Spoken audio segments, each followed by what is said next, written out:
time are we meeting tonight? 6 o'clock, is it? Yeah. Because I want to get back and have a little hour nap before our meeting because I'm drained. My eyes are burning. You can just keep at my gaff if you like. What a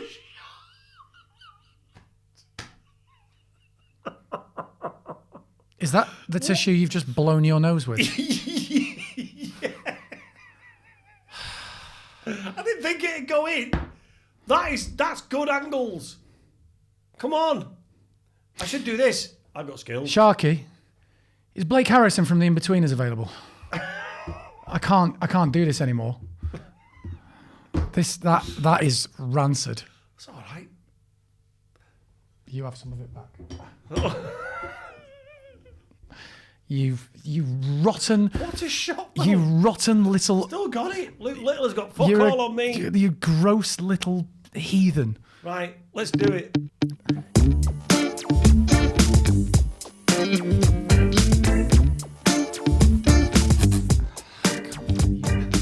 Gross. What a shot, though. I Can't believe it went in. Do you know what you think? Never going to go in. Did that once with my pellet gun once. My mates, I had a pellet gun. My dad bought me a pellet gun, right? And he said, listen, got this pellet gun, right? You don't go outside with it. You can shoot your targets and all that sort of stuff. You don't say that to a kid. My mates came round. He went, what are we shooting? I said, well, my dad got me these targets. So we're in the garden. We got all stand behind when I do it. We shoot the targets. I got some of my action figures, shot them. And the kids went, shoot that bird. Right? I was like, no, I can't. My dad told I can't shoot it. He said, there's a bird up there on that roof. And it was only a 1-2-2, so when you shot the pellet, it moved in the air. Yeah. So I was like, there's no way I'm going to hit this bird. Cloud of feathers. I went. It went with the wind, curled round, hit the bird in the head. It rolled down the roof like a sack of shit, dropped in the garden. The cat picked it up and ran off with it. I felt terrible. I don't kill anything. I don't even kill flies. I was like, oh, the lads were going, yeah! I was like, oh, I didn't want to hit it. I didn't mean to. I thought, there's no way I'm going to hit that bird.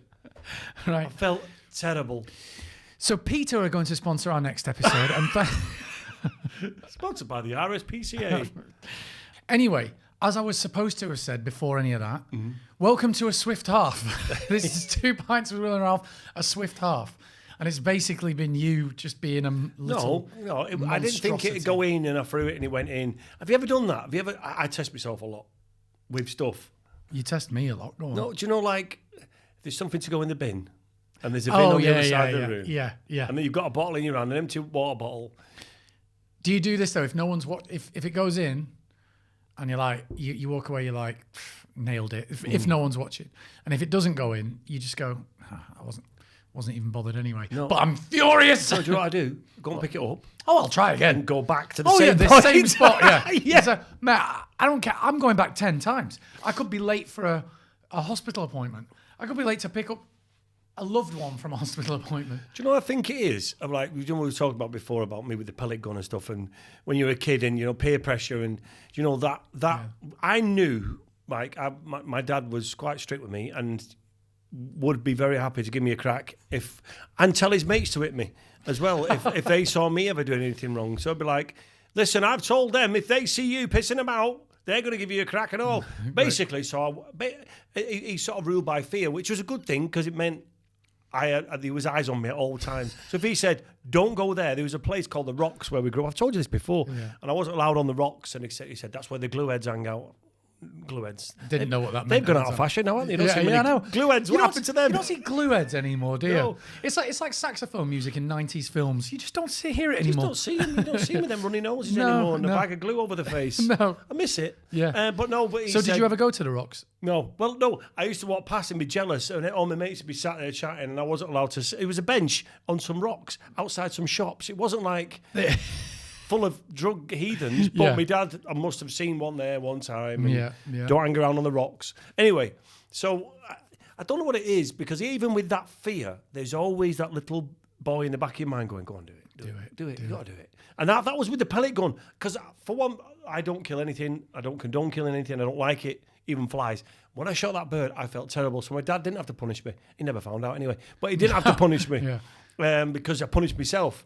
But what is it that... Mosquitoes and wasps, I draw the line at, by the way. 100%. I try not to kill anything. They're the two. But they those are little the two. fuckers. Listen, when you spend the amount of time in Guadeloupe that I did, you're like, mosquitoes are my mortal enemy and I've declared war on them. The worst thing is as well with mosquitoes is when you lay in bed and you're about to go to sleep and you think, that's it. You can't see it. You can't sleep. Because Because you think, as soon as I'm asleep, that bastard's on me, eating me, basically. Tell you what, though, do you want to know something vaguely interesting and a bit weird? So my first year I was in Guadeloupe doing Death in Paradise. I was bitten. I've never been terribly bitten, but I was bitten a good few times like you are, right?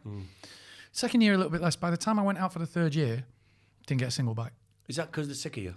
Well, yeah. He's got some regular old crackers. Exactly. Yeah. It's like being married. They were like married to me and it was the third year, and they're just like, we just don't want, we're just not interested in his balls. But yeah, and I think that's really in my body. Obviously, I was still getting bitten. It's not that I don't think it's that mosquitoes were going, oh, we're not interested in him reacting anymore. I think my body was just going, oh, whatever. So I never noticed. I never had a bite, never had a lump, never had an itch or anything. I did a series with Kirsten O'Brien, and it was a series like most dangerous drives, and we had to drive all these different vehicles. Every episode, I learned to drive a tank. Went to the Romanian army. That sounds fun. Drove a tank, got my tank license, all that shit. And at the end of the week of learning to drive that machine, we'd be judged, and then we had a leaderboard of me and her, and then it totted up through the series, and who would end up being the best driver, right? She won. I was the better driver, just to let you know. Wait, is that opinion or official result? Well, that's what I think. Right. But it got down to the final one. I had to drive a snow groomer, which was unbelievable, and then I had to all these amphibious machines and all that. This one time, I was out in where was we? Uruguay, and wow. Part of the show was we had to. Sounds like an amazing show to do. Yeah, traveling everywhere. It was amazing, but every episode, one of us would get good digs. And the other one would get rubbish digs. So it was a part of that. What are you saying? Digs. That I wasn't even making a childish joke then. Digs. What do you mean? I genuinely misheard you. I was like, what are you? Digs. Places to stay. Yeah, I know that now. Right. But I was like, what kind of show was this? She got these lovely digs. So she was staying with the guy who run this area. We would basically learn how to cut trees. And you had this machine where you grip the tree, you strip it, and you cut it into logs and you stack it. This is a drive. This is a thing. Yeah, you drive it. It's unbelievable. Right. But she's in this lovely house with a pool and all that. And remember, it was like 35 degrees. It was South America, proper. And I was in a shed. And when I mean a shed, it was a metal bed, like you'd seen an old like your prison. shed at home. No, it's not my shed. That's a lodge. A lodge. Sorry. It's not got a lawnmower in it or some shears, but it's not got Wi-Fi in it. I can tell you that. No aircon or nothing. And the shower had a hole in the floor and two places where you put your feet. That was it. Wow. Everywhere, Yeah. and I was like, oh no. And it had a net over the bed, which is for mosquitoes. Yeah. They don't work. 57 bites. The next day, yeah, 50. I counted them. 57. Do you ever do that thing where you look down, you don't even notice? You look down and you see them. I once looked down, I had 5 on my arm. I was like, "You little bastards!" And it's not even if you move; they've got a sixth sense. As soon as you look at them, they're like, "Oh, we've been spotted. Let's do one. Let's move to the ear hole." Yeah, exactly. Never noticed was there. When I first walked into the policeman's shack in Death in Paradise, walked in on the set for the very first day, and it's on the beach, and those 2 doorways looking out on the blue sea and the beach. And I was like, this is incredible. And I turned around to the producer. I was like, I'm not joking. Like, can I stay here? This is the dream. This is beautiful. And he went, well, let me walk you through it. It's not a permanent structure. It's a set that we build. Oh. So it's not plumbed in. It's not insured. There's no air conditioning. And can you imagine the mosquitoes? I went, it's a very good point. Do you mind if I stay in the nice 5-star hotel that you've got me in? Yeah, exactly. That's the point. Well, listen, getting back to the point what we're saying. Yeah, go on. When you're this little boy in your mind, this troublesome kid, did you get into it? Because like I said, with the pellet gun and me throwing that thing then, did you get into a lot of trouble as a kid? Did you have that? I have to say, I didn't. Cross the line? As your mum once famously said, you had a bit of devilment in you. A little bit. What, have a sniff of my dick, Auntie Anne? Are you referring to that? Smell that, Auntie Anne. A lot of people might not understand that reference. No, if you've been to the tour, you understand it. And I've never I've never once heard it and not been appalled. I'll say it quickly in case you didn't know. Don't. We don't need to go through the auntie boy, story. And they asked my auntie to smell me knob. That's it. I was only about you pulled a 4. pencil out of your foreskin and stuck it under your auntie's nose and asked her to smell your dick. You're an awful human being. Well, it was a long time ago. I was a very small child. You were 27. I had a bit of devilment. You were apparently. 27 years old. There you go. It's interesting. I think about this kind of thing a lot now that I don't have kids and what my kids would be like and blah, blah, blah, and what you're like as a young man and now as a very old man. And I think about this kind of thing a lot. It's interesting. I don't know, but I think about brain chemistry as well, rather than just like, did you have a bit of devilment or were you a naughty boy? And, we read a lot now about ADHD and stuff like that. And there's also a counter argument. Is it overdiagnosed? No, blah, blah, blah, blah, blah. But I sort of didn't have that compulsion in quite the same way. I'm sure I crossed the line and got a bit, it's not like I never got told off. But if I was told, don't do that, it's dangerous, I almost certainly wouldn't have done it. It wouldn't have even occurred to me to do it. Yeah. Because I guess I was a bit of a goody two-shoes in that respect. And peer pressure didn't work on me. Peer pressure's never worked on me. It's really interesting that because it was a foreign concept to me. I was the leader. You're the ringleader, yeah. I was the peer of pressure. Yeah, exactly, yeah. I was like, let's go and do this. And just because I thought it was fun, but I fell through garages onto cars. I remember I was in hospital having, I had a big thing on my back that needed to be removed, big birthmark, and I was skateboarding the dinner trolley up the ward, and it fell, and I opened up all my stitches on my back. And my dad said, he doesn't move out of that bed when I'm here. As soon as he was gone, I was like Dennis the Menace. I've done all sorts. I put my foot through a wall at my agency for a casting. Why did you do that? Just things happened to me. That's running. That's a thing that happened to the wall. No, I was running, right, and it was at my agency at the time, Lane Management, and I didn't know it was like one of them, like a plasterboard wall, like been built in. And I was running, and I went to jump to stop myself. Against the wall. And my foot went straight through it. Oh, my God. And I thought, no one will know. I got home, my mum and dad got a phone call, I got a crack, and my dad was back there that day with his kit of plastering. Plastering the wall. We couldn't afford to have it done. Oh, my God. I got absolutely, I got... What's the most trouble you've ever been in? I wasn't a bad kid. I just was, just a normal kid on an estate. A bit of devilment in a little bit. I remember I broke my dad's golf club playing golf. We made a golf course on our local little estate where we had one hole there, one hole like maybe 200 yards away, and there was all windows and flats all there. We didn't even think of any problems. The amount of windows we put through with our golf balls, but I'd hit this ball and all that, and then my mate pissed me off, and I swung me club, right, missing about, and I swung my dad's putt, and it hit a tree, and the head of the putter just went off, and I thought, he's going to kill me. And my mum was in hospital, and my dad had gone to visit my mum, and I thought, I can't just put it back in his golf set.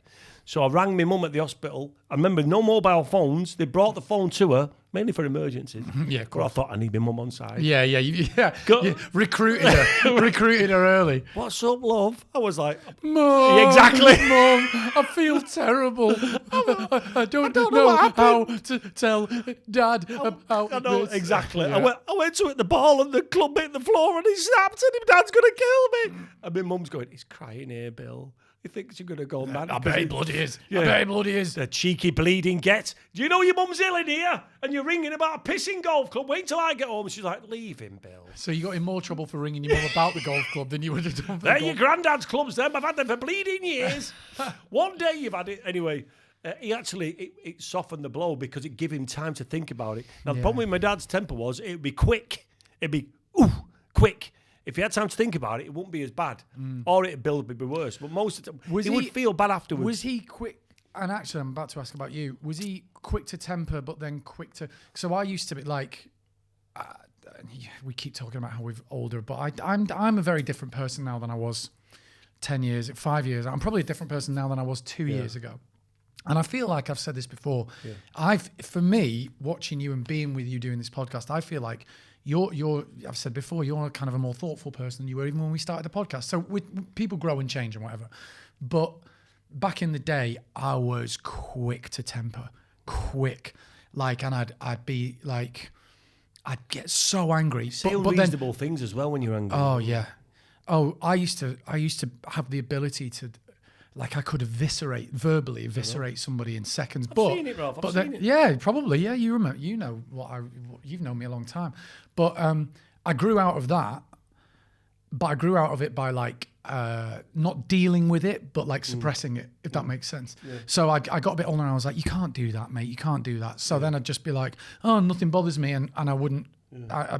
But then that's not dealing with it either. Now I'm in a place where I'm a bit like, what are you angry about, mate? Just chill. Yeah, I think that the answer to what you were going to say is about my dad's temper was, he had a fast temper, but when he'd think about it, he'd come and apologise. And I tried to not be like that with my kids, even though I have got a temper. And then watching the adolescence, I watched my daughter said that I reminded her of the dad that Stephen Graham was playing, because he had a bit of a temper where it flared up in this episode. Yeah, no, I've not seen it, but did that make you go, oh, Jesus? Yeah, because there was some bits, and then at the end, there was something he says at the end, and my dad used to come and say, I'm sorry, son, and then I could sleep, because he was my hero, so I couldn't sleep until he came and sort of basically let me know it's okay. It's all good, yeah. And Stephen Graham says this bit, and I just broke down crying.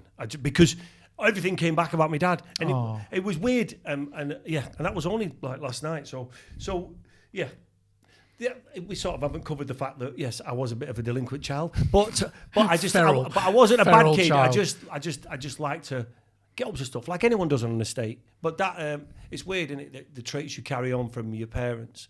There's certain things that you can't stop having, and that is the temperament, which I have. But one thing I have got is the option not to do the things that my dad did that I didn't agree with. Yeah, to try and never put my hands on my kids, all that sort of stuff. I think. Speaking of someone who's got no kids, but I read recently somebody saying, look, everybody wants to try and do better than their parents. That's what I think. Even if your parents were great, you were always trying to improve on what they did, and you want your kids to be better than you. Yeah, exactly. That's the whole point, and that's the natural order of things. And if you do even 1% better than your parents did, then you've done your job. You've achieved it. Yeah, so fair enough. Well, there we go. There's a Swift half for you. That was more in depth than I expected. That's the whole point. You of this. never know, we do you? don't know where we're going, but we get there in the end. Although we did start with you throwing your snot rag into my fucking beer. Yeah, there's a child. So hey, it's a journey. There's a child still in there somewhere. He's got a bit of devilment in him. Shirley. Thanks for listening. All right. Thanks for listening. We'll see you for the next one. That was a Swift half in a bit.